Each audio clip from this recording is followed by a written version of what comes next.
Jamie Anderson শেষ test guard of honour.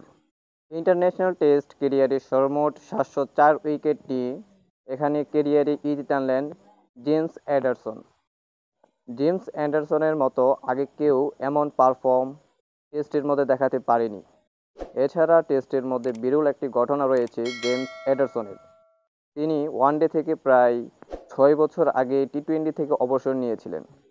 প্রায় 2019 সালে তিনি টি-20 থেকে অবসর নিলেন। এটা অত্যন্ত আশ্চর্যজনক। কারণ হচ্ছে অন্যান্য কেউ যারা টেস্টকে আগে বাদ দিয়ে টি-20-র দিকে মনোযোগী হয়, কিন্তু তার ব্যতিক্রম করলেন জেমস অ্যান্ডারসন। তিনি সর্বপ্রথম টি-20 ছেড়ে দিলেন।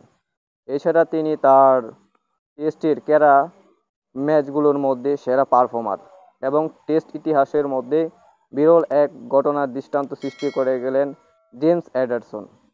James Anderson Lord of honour, যার যাত্রা শুরু হয়েছিল লর্ড স্টেডিয়াম থেকে।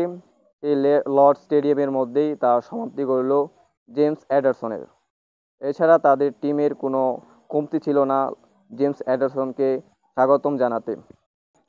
সবচাইতে বেশি আশ্চর্যের কথা হচ্ছে জেমস অ্যান্ডারসন যে একমাত্র বলার যে টেস্টের মধ্যে সর্বাধিক ম্যাচ এবং সর্বাধিক উইকেট পাইছে।